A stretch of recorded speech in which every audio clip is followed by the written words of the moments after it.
what is it that you help people understand about the strategy and the importance of having a wealth advisor? I think the first thing is understanding the person. What are they trying to achieve? Because there's some people I speak to where they actually don't plan on retiring, depending on the types of clients you're working with or the industries you're in, like what's compelling to folks.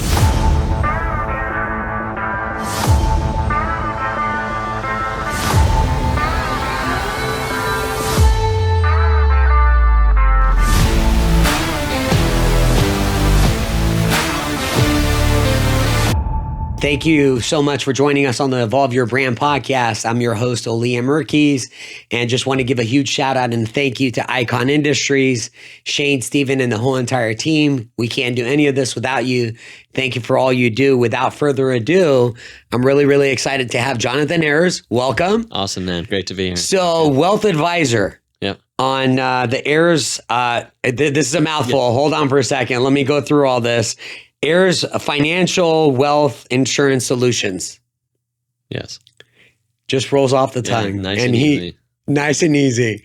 Love the jacket. Thanks, man. That's when you can pull that off, that is the perfect jacket for a podcast, by the way. Thanks, man. So we were talking B-roll. You were born in South Africa? Yeah. Let's start there. How did your family end up in? Yeah, crazy story. So my family's are Jews from Eastern Europe, from basically what today is Lithuania, and turn of last century, late 1800s, early 1900s. A lot of Jews were leaving those areas because of anti-Semitism and economic conditions, and so the same way that a lot of folks ended up in the U.S.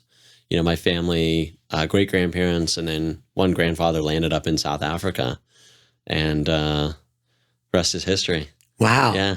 And that was two generations. Yep. You were young when you left, right? Yeah. So I was, it's actually a fascinating thing because, in South Africa, my family was, that's where they lived. They were established. My dad was in the family business there, but he came to the U.S. in the 70s and wanted to be here. And it's kind of a crazy thing because they were doing well in South Africa. And it was a country also where, there's relatively low cost of living. If you're doing well, you have a really nice quality of life. U.S. is much more competitive, I think, business-wise and economically. But I think they just saw the future and they wanted us to have better opportunities. And, they sacrificed a tremendous amount to, I think about it now, like I'm 40. My parents were in their 30s when they moved countries with 3 kids. And so, we came to San Diego. Luckily, we had a lot of family that was already here that had moved. Nice. So they had kind of moved ahead of my parents, if you will. And so I think that helped. But massive transition, and then grew up here. And I lost the accent. I was telling you earlier, lost the accent. Yeah. Within a couple of weeks, unfortunately. Jonathan, that would have been so cool. Awesome. Like, had you had that would have just made your podcast episode. I know. It's like on the news when someone's got an English or British accent. It's just, I love it. Interesting. I do. I don't know what it is about the accent. I wish I had a British accent. It would just be, you're just cooler just because. 100%. Okay. Sorry, I'm glad we're in agreement and you should really work on that. Try. Have you gone back since? Yeah, we go back. Oh, nice. Back in, probably pre-pandemic. I've still got some family there. But at this point, the only things I would take us there, like a major sort of family event, a wedding, bar mitzvah, something like that. Country's actually pretty dangerous. Really? Yeah, people go there and love it who visit, and I think people should go. It's a beautiful country. There's amazing things to do. You go see, game parks, wildlife, the food's amazing. But I find it a little, nerve-wracking being there. But we've got 2 little kids now, so you do. When they're a little older, would love to take them. And my wife has never been, so. Oh, So what was the one thing when you went for the first time? Because you were 1 when you left. So 07.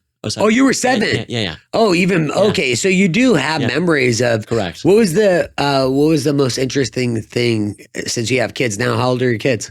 My kids, our daughter Hazel's about 2.5. Oh, yeah, and then our son Jack is 6 months. Yeah. Congrats! You're in the thick of it, Jonathan. Thick of it. Wow.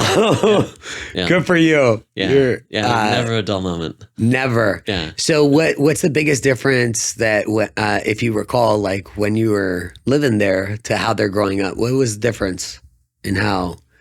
Oh, just day to day? Yeah. I don't, and I'm even hesitant to say some of the stuff because if some of my family watches this, I mean, we have Got it. family who live, no, they live there, and I think they're happy there, and Yeah. But just from someone who visits, I mean, the crime to me is a real thing. Gotcha. And it's just it's a shame. I mean, the country is not doing as well as it used to in a lot of ways, and it's hard to see, and wish it was a better quality of life for people in that regard. Yeah. Got it. What's the best part about being a dad? Oh my gosh. I mean, dude, the kids smile at you. Just those hugs.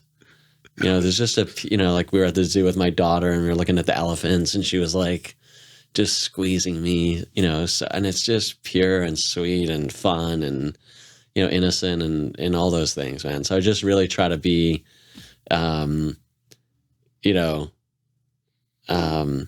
the silly dad, but like, if we're doing something on the floor, we're on the floor. If we're doing whatever, like I'm trying not to be like, oh, I don't do that, or I don't want to do this, or just whatever, not whatever they want to do. Obviously we need to have good manners and, we have guidelines, but like just have fun with them, explore, like enjoy what they're doing.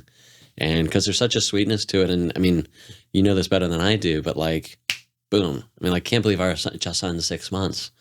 Right. So those moments, I'm just all of whatever the little things are that are happening, I just want to be soaking that up and enjoying it because it's going to go quickly. Like, your kid's making fake ice cream and is obsessed with making ice cream and giving you ice cream and putting sprinkles on it and like, right.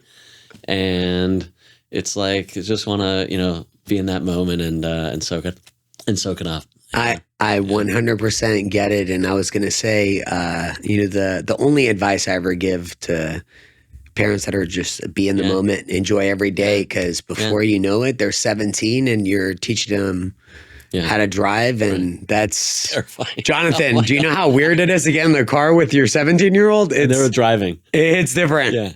It's different. So just the sheer joy you have on your face when you're talking about like, awesome, I just be in the moment. Yeah. I'm like, let's do whatever you want. Yeah. And our daughter's just hysterical. I mean, she's like funny, makes jokes. And our son, Jack, is just the smiliest little guy. So awesome. I could see dad smiling the whole time. So does the comedy come from you or your wife? My wife's funny too. I don't know if it's just from me, but she's just, probably both of us, maybe more me, but she's very funny. Yeah. She's a great sense of humor. And her language is quite advanced for her age. So like she'll make fun of herself. Oh. Like if we can't understand her, she'll go like, what's she saying? Because that's what we say about her. Yeah. So like it's Sure, she's talking about herself in the third person. Yeah. I love that. Dude, it's awesome. You have your own like Ricky Henderson. Yeah, exactly. I love that. That is amazing. She's funny. And if you can make fun of yourself, you're already set up for success, Awesome. Yeah, it's awesome. Let's go from parenting. So you went to school in Georgetown. Mm-hmm. Yeah. What was that experience? It was a real, there's a couple of things. Culturally, I wouldn't say it was a culture shock, but it was very different. It's and it may be different today than it was when I was there, but it was just more conservative. And I don't mean politically, but just, a lot of folks, certainly from all over the US, but like heavily kind of Northeast, these dudes wearing like, you ever seen this where they have like double popped collars? Yeah. Like dudes who wear like 2 polos. Right. And I'm like, you have 2 shirts on. You only need 1 shirt. The collars are up. It's just like I was from San Diego. Like people would ask me like, why are you wearing X? Now I had a good time there. I don't want to give the impression that I didn't, but it wasn't exactly my speed. But academically, it was like unbelievable. I was in a program called the School of Foreign Service, which is probably top 2, 3 sort of international affairs programs in the U.S. And so what I loved about it was very like practice heavy, meaning there were some classes on theory, but most of the people teaching classes were practitioners. They've been ambassadors, or remember like one morning I was in this class and the director of the CIA came for like 2 hours and we were talking to him. So there's that kind of exposure that was very, very cool. And it was more like MBA, if you will, in that world than just like learning about ideas and concepts. How come you appreciate that learning approach when it comes to like the practice versus the lecture? That's a good question. Listen, theory is interesting, but it's theory. Yeah. Right. And then it's like, well, then what actually happens in the real world? So like, you got situations where like the theory doesn't apply, or So I just thought it was very cool understanding, the situations these people were in, how they handled them, how they approached them. So it was very strong focus on like analytical rigor and communication skills. Got it. As opposed to theory. So Yeah. it was fascinating. What did you take away from your experience at Georgetown that you applied to your team to this day? Like what fundamentals stuck with you? Interesting question.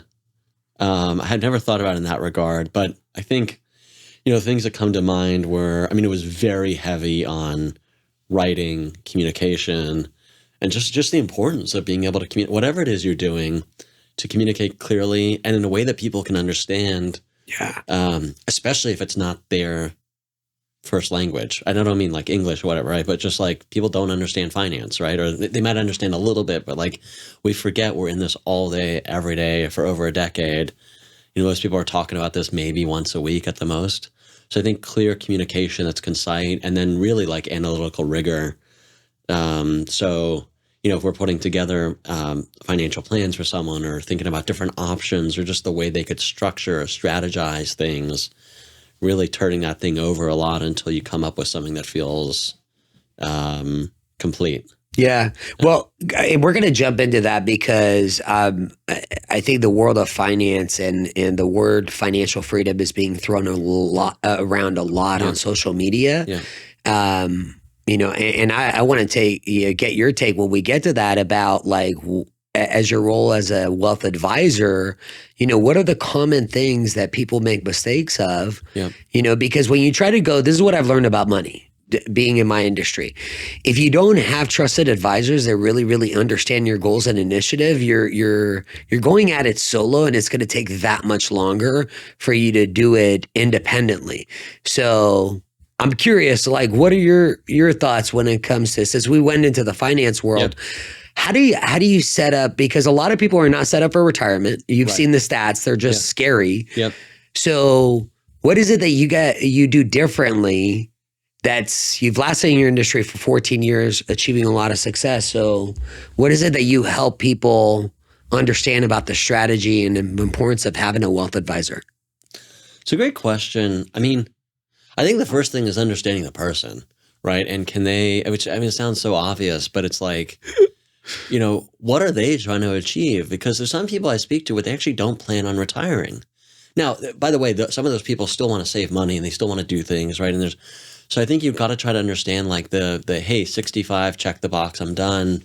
Not necessarily for everybody, right? So I think part of it is really getting dialed in and like, depending on the types of clients you're working with or the industries you're in, like what's compelling to folks. So I work with a lot of people at a firm called Accenture, right? Or Ernst & Young. And, Accenture, like a lot of those folks, it's very, very intense. So they're very well compensated. They have amazing skill sets.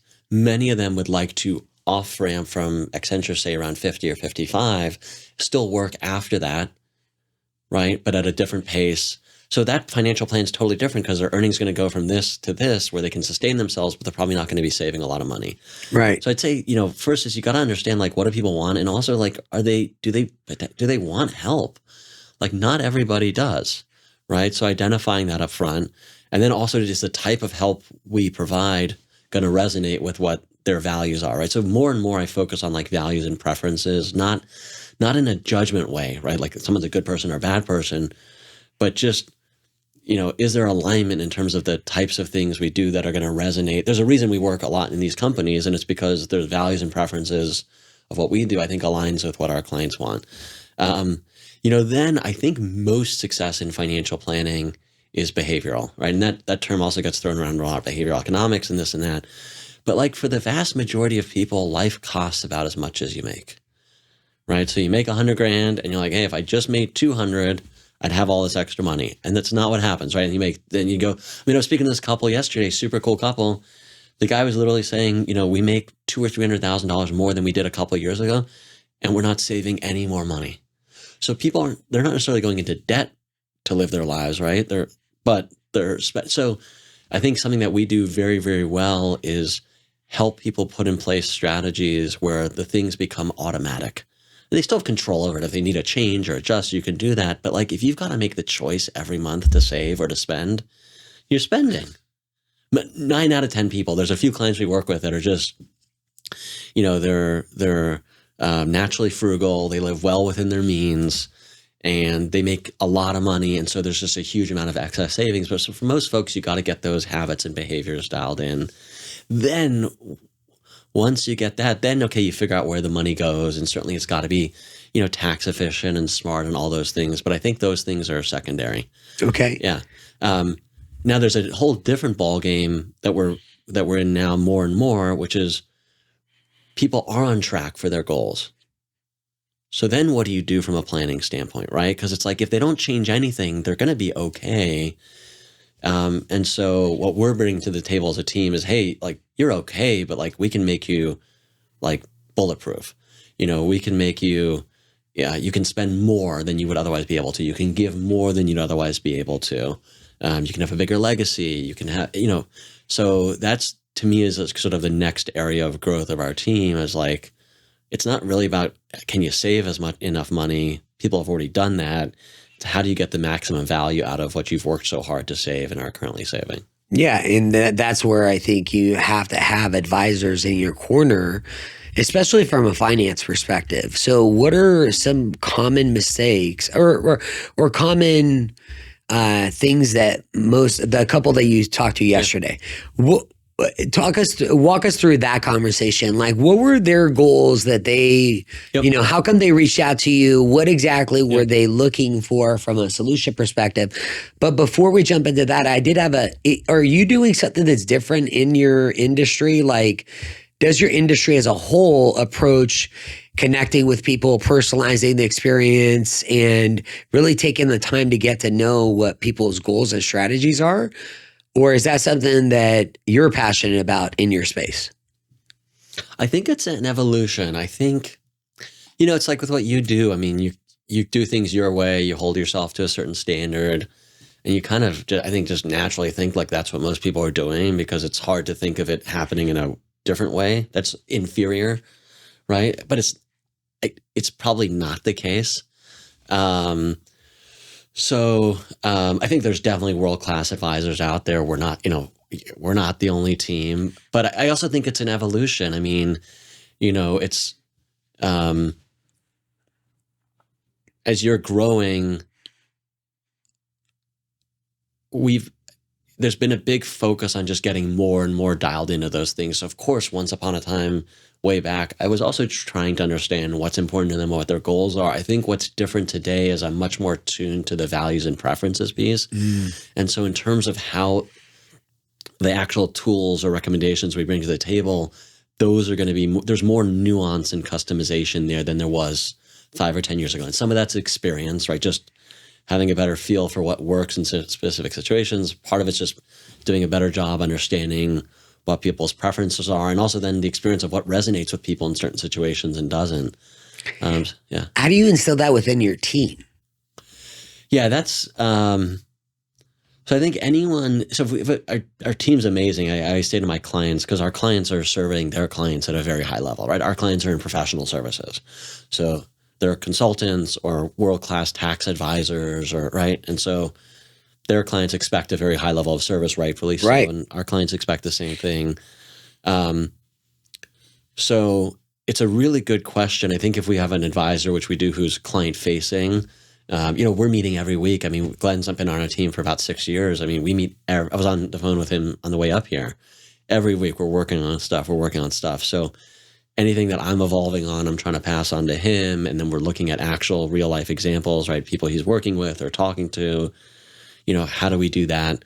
I think it's probably a little bit easier within the team in some ways, because they don't, I don't want this to come across the wrong way. Every recommendation we make for a client, we feel really strongly about and makes sense for them, but they're not as necessarily outcome focused in that regard, right? So they can have, I think in some ways it's easier if they're on the phone with a client, there's not a focus on getting to an outcome necessarily. Yeah. It might just be helping them with something. So in some ways it's easier, but in some ways it's harder, because when you train people, there's a way to do things. And so people sometimes probably are not comfortable deviating off from that. They don't want to make a mistake, right? You've asked them to do things a certain way, or they may not have the sort of capacity to sort of evolve from there. Right. So, yeah. Because it takes Yeah. time. I mean, it took you 14 years, right? Right. Because you gained that experience. Right. So he's been with you.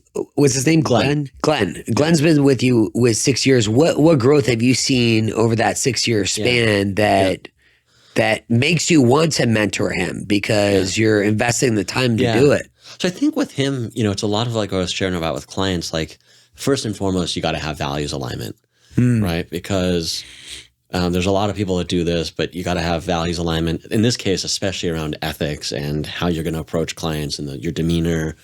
Then we got a alignment in terms of how we think about planning, because there's a lot of, you go to two doctors with the same issue, you can have two very different recommendations.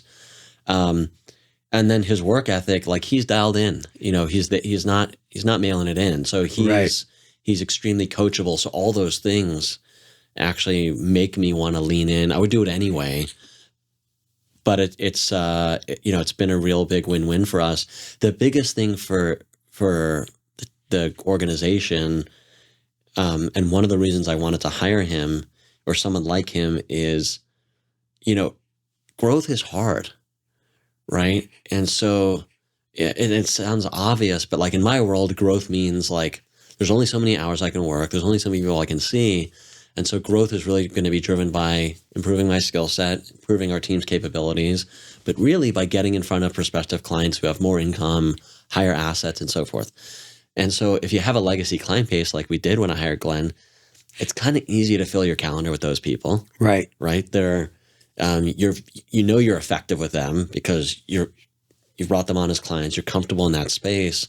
And so when we brought Glenn on, we had a really nice transition plan to help a lot of our clients start working with him. And again, he's world-class. They're well-served. That was very important to us. But I have a lot of white space in my calendar. I can't fill it up on our existing client base by design. Right. And so that's really forcing me to always be, looking for prospective clients. And because that's the hardest thing to do. Right. And so that's helped us grow a lot because it's forced me to go really get uncomfortable and go get in front of people and find clients and so forth. Yeah. That's a great utilization of your time as the leader because you get to elevate the business to the next level, and Glenn gives you the freedom to be able to do that because your existing sphere is neglected. Exactly. That's incredible. Exactly. Yeah. Yeah. That was really important to us. We wanted to make sure clients were super well taken care of and that we could grow. Yeah. What was the last positive compliment or review you got from a client? Can you share a story about a recent conversation you've had? Oh my gosh. I had this one, and sometimes you lose sight of these things because it becomes like the numbers are just big. You're talking about hundreds of thousands of dollars or millions of dollars, and it's just normal. I'm in California real estate. You don't need to tell me twice, Jonathan. So the numbers are obscene. And we have a client, who's been a client probably for 5-6 years. Very, very successful at a major Big Four firm, and his wife passed away just late 40s, just completely unexpectedly. And those are tough conversations to have, not because it's hard. I mean, I feel terrible for our client, but it's just wow. There's not the email you're expecting to get or any, and and really, our team, I think, deserves a lot of the credit for this. But I mean, we were able to help him with a lot of things very quickly. I mean, that whole world for someone is just, it's so overwhelming, right? Like everything, their whole life is just, I don't even know if upside down is not even like appropriate or sufficient to describe what they're going through. And then they have to deal with all this like administrative, I don't call it BS, but it's just stuff you got to do. And no, you could call it. It's basically that at the worst possible time that you can imagine. And the reason you're dealing with it is because of this terrible thing that happened. Like it's not voluntary. So all the associations are terrible. Anyway, so we were able to help him, do this stuff very, very quickly and efficiently. And I got a handwritten note from him in the mail that was just so touching and, thanked us for, he's like, so this is the times when you really appreciate the team you have and the people in your life who can help you when you weren't, when you're kind of least expecting to need it. And so that was a good, so it was a good, it was a good reminder of, how important it is what we do every day for our clients. I think, just hearing that story, I would want my family taken care of like that. Like that's when you know that it's about the relationship. Yeah. It's not about the profits. The profits come. Correct. It really is about the people. Correct. That's crazy. Yeah. Poor guy. Awful. And this happened recently? Yeah, a couple months ago. That's very unfortunate. Yeah. So thank goodness he has people that actually have his back, and you guys were able to step up. Yeah. So when you get handwritten notes like that, like it makes it all worth it. What do you when someone takes the time to do that? Yeah.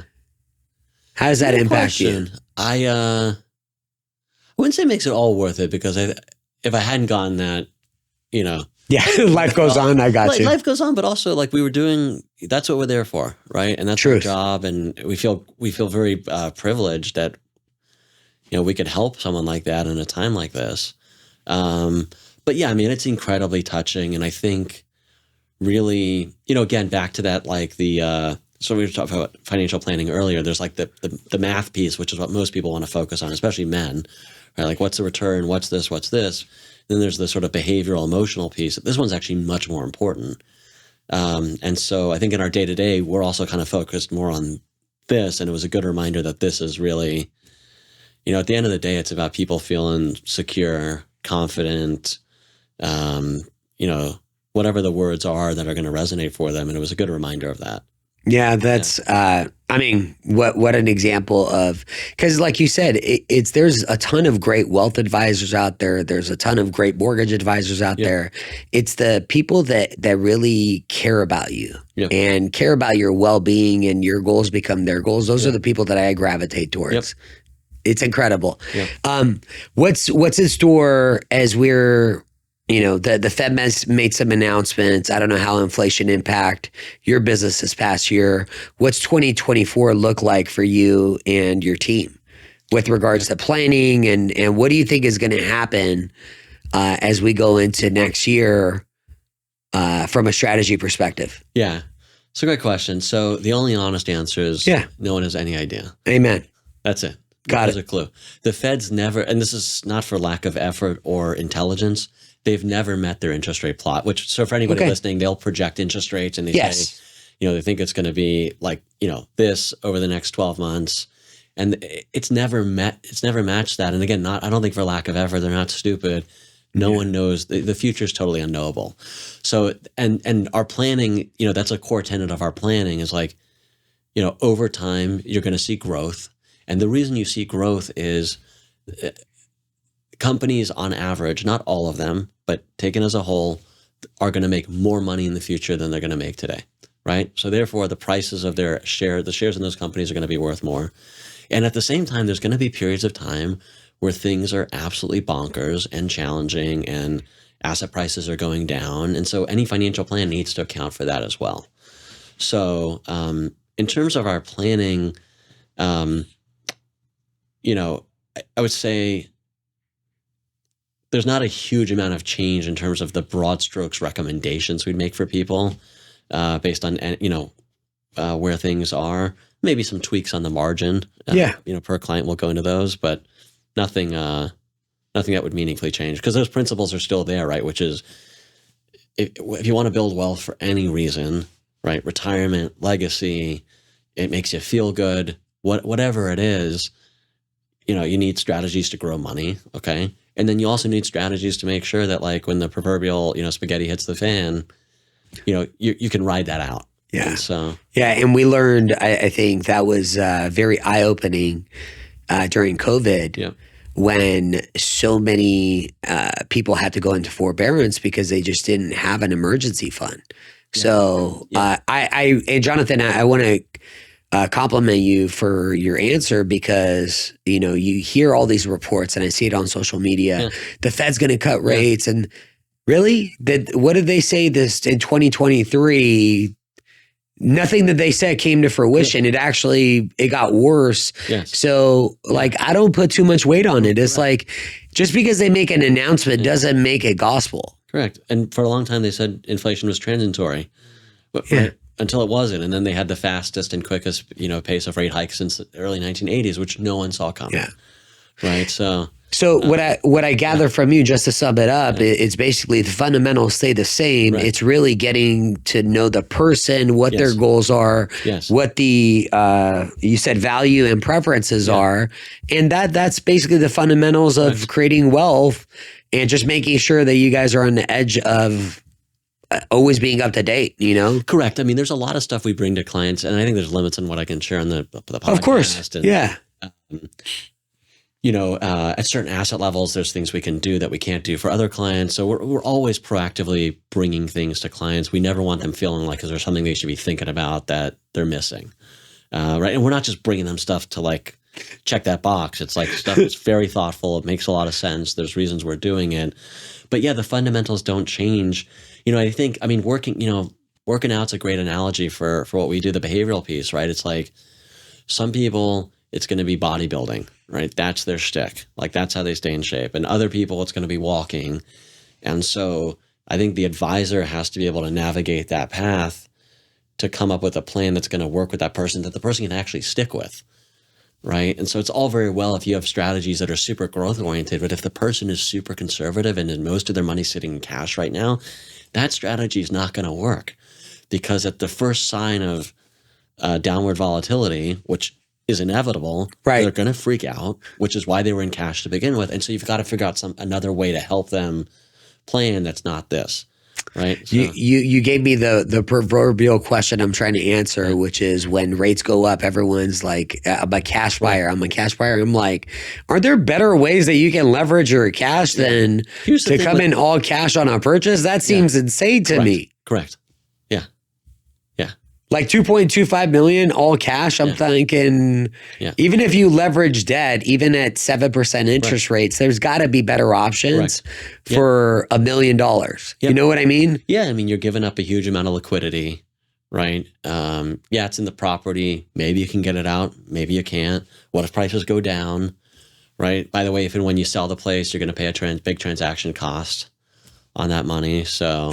yeah, Jonathan, we're going to enjoy getting to know each other. You know what I appreciate about your approach is the people centric and experience driven. That's really, those are people that I advocate for in the finance space, because I don't know what your experience has been. We're dealing with two different type of clientele, but I think there will be some similarities. It's people's relationship with money is really interesting. It's fascinating. Yeah, it's there's two people I'm thinking of right now, both of whom are clients. One was and still is sitting on a huge amount of cash, and this is a person who is, and it's his life experience, so it's valid, right? But like he's literally has money at different banks to make sure that he's not over the FDIC limits at any bank, even though, and I think it's, by the way, I think it's a sound strategy, but most people just wouldn't have that much in cash to begin with, right? They wouldn't be sitting on $800,000 in cash. Kudos to him. Good for him. Yeah. Now, on the other, so it's like the strategies we're going to come up for him are different than another client we just started working with who also had a huge amount of cash, but there were sort of life and relationship reasons why that was there. She didn't actually want it that way. And so you have, even though they're on paper, they would look like very similar profiles, the planning is completely different for each of them. Yeah. And it's that customization. And the relationship with, so you were saying the relationship with money. I mean, it's really, it's fascinating. There's clients I work with where they make multiples of 7 figures and have a hard time saving money. And then there's folks who make like, let's say $1 million and don't spend that much. And I'm like, if I were you, like I'd be spending more money. And they just don't spend a lot. Well, Jonathan, that's what I've learned from my families. They appreciate when because I take the time to get to know them, they appreciate when I give them subtle reminders of what their goals are, because sometimes you lose sight of it. Correct. So going into next year, I'm reaching out to all my families and all my investors and scheduling reviews to go what their financial strategies are. So if they say, hey, we want to gain assets, I'll be like, amazing. Let me introduce you to Jonathan, because the way I look at in the space that we're in, when it comes to the finance world, the impact that we can make on people's life is incredible when you take an advisory approach. It's powerful to help someone achieve their goal in a much shorter timeline than they could have ever imagined, because they have the discipline to be able to stick with their plan. It's mind-blowing. Yeah. I think that's exactly right. I mean, there's more ways than ever that people can do the stuff themselves. And listen, for some people that works, but for most people, you work. If you're successful, you're working a lot. Then you come home, and I understand this better than I ever did. You want to spend time with your kids. Then now you're trying to catch up with your wife, right, or your spouse or significant other. Then it's 10 o'clock at night. There's no financial planning happening at 10 o'clock at night. And by the way, if it is, it's hard to imagine it's anything of high quality. And so time just goes by. And so there's so much opportunity cost, to not using someone, cost, because you could have in theory done all this stuff yourself. But if you don't end up doing anything, then, what was the point? So. Well, I don't know how much YouTube you consume about your industry, but I watch a lot of like mortgage and just finance in general. And a lot of that information, if someone tried to do it on their own, they're going to get a lot of misinformation, which is like, are you really going to be like, I'll be glad to educate you in regards to the options that work best for you and for your family. Right. But if you just try and go and research everything I did, the reality is I went and got my license, and then I continue to learn and add on. Yeah. By the time you catch up to me, you'll be 10 years down the road. Like you pay for what you get. And now I understand financial advisors, any financial space. If you have advisors on your side, what you're going to do is you're going to get to your goals much quicker, as long as they understand what you want to accomplish and they're focused on your goals, not theirs. 100%. That makes it all the difference. Correct. Without a doubt. You got to have a fiduciary. But if you do, and assuming they're also good at understanding your preferences and lining things up properly, you'll get there much faster. You'll save more money than you otherwise would have saved. Right. So that's just for starters, you'll save more money just because of that discipline. And then it's going to get put to better use. Like even today, we were talking about cash earlier, right? Like I think, people like cash for a lot of reasons, but we know net of taxes and inflation, even it's always worth less. So even in today's environment where you're getting 5, most people don't know this, but on any interest you earn in the bank, you pay your highest level of tax on it. It's called your interest income tax bracket. So it's your highest federal rate plus your highest state rate plus. If you make over $400,000 or $500,000, you're paying the Affordable Care Act tax on it. So California, you're at 50%. So you're earning 5%, great. You're down to 2.5%. Then you put inflation on top of that, which is 3 or 4% right now, and you're negative. Now the problem is it never feels negative, because when you look in your bank account, there's always more money in there than assuming you're not spending it down. So again, that's the behavioral piece, but that's where a lot of people. Again, there's that opportunity cost, and those are things we can help them identify. Most people don't know they're paying, they're losing half of their interest to taxation. And that's where I'm like, what do you got to lose? Because right now I have a lot of investors that are saying, hey, Oli, do you think we should look at buying? I said, look, in the position that you're in with the leverage that you have, it doesn't hurt to look. I'm not telling you to buy, because at the end of the day, so I don't know if you follow Alex Hermosi. He says sales professionals' number one responsibility should be to get to know their prospective client, customer, whatever you want to call it, and then guide them to a decision that's right for them. That's it. Yeah. Like, I don't care whether anyone buys a house or doesn't buy a house. I just want to be able to do my fiduciary responsibility, educate them on what they need to know so they can make a decision for themselves. Yeah. What do you think about that approach? I think it's awesome. I think it's hard, if we're being honest, right? Because if you're in any type of business, like, so first of all, I'm in complete alignment with that. Keeping that front and center is really important. And I think for a lot of advisors or salespeople, it can be challenging because they're like, okay, that sounds awesome, but like, I got to pay my bills, right? And so you can have a little bit of a disconnect there. But yeah, I think the more, I think it's part of why we've been so successful with really smart, high income earners, is because it's not just that it's a consultative approach, but it's like, hey, first of all, we can probably share things with you that you're not aware of, right? But you can do it in a way that speaks to where they are in life and their income and their earnings, and help them understand their options. And then they can make an informed decision about it. And you know what, if the recommendations are sound, they're probably going to do it. And if they don't, that's also okay too. So everything begins with trust. Yeah.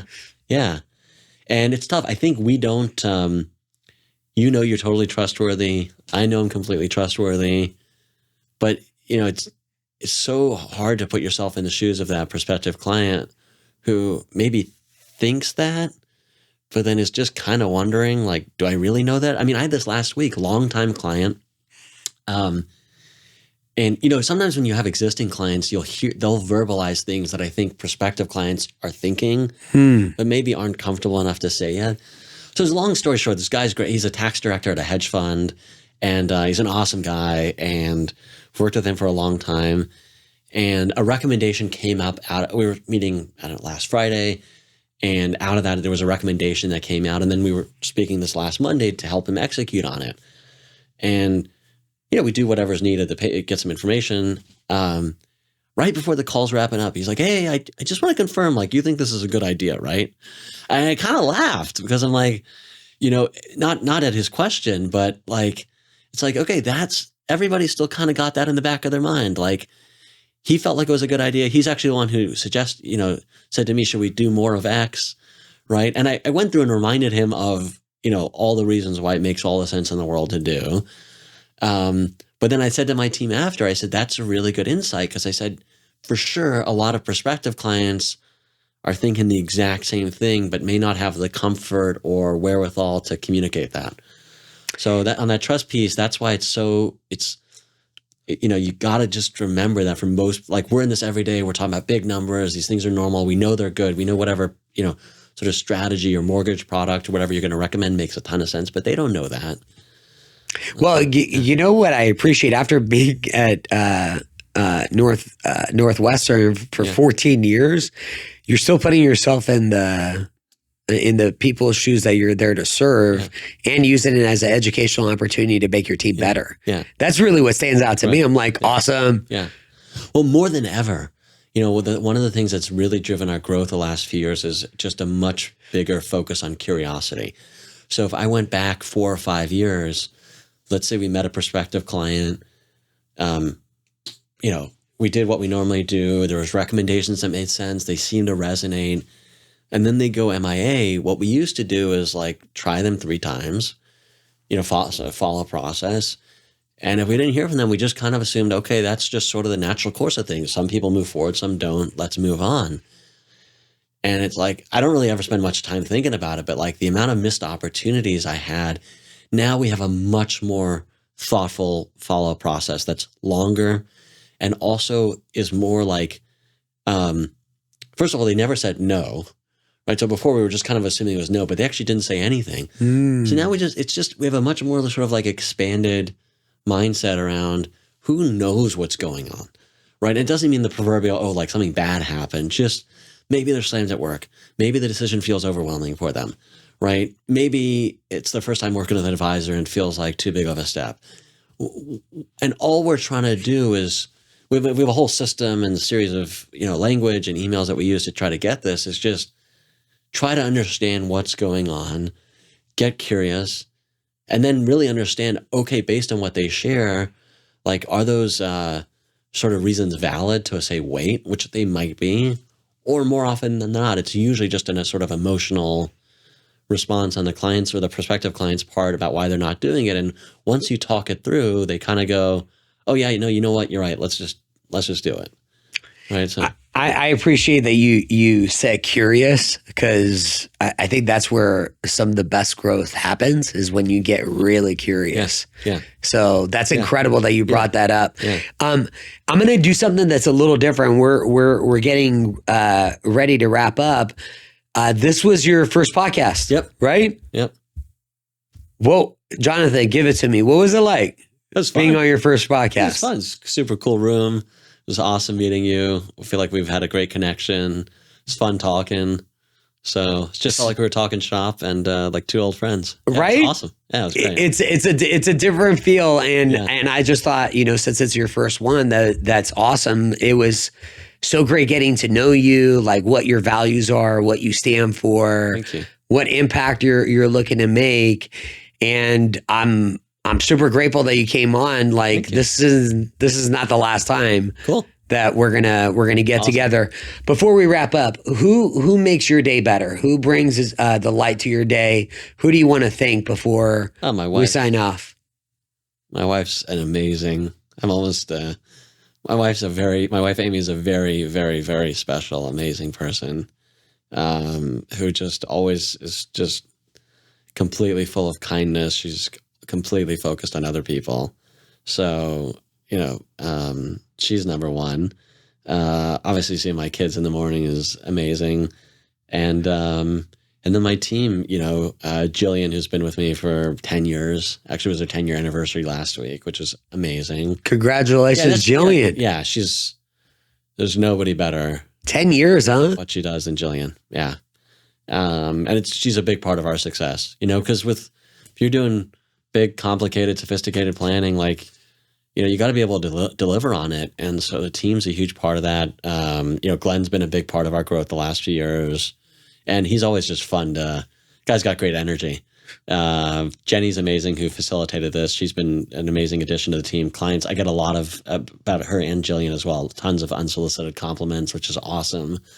Because I always say, like, if you're giving a compliment, it's because something exceeded expectations, right? It's like if what you expected. And then Ian's been a great addition. So, but yeah, to answer your question, I mean, my wife and my kids just light up my world every day.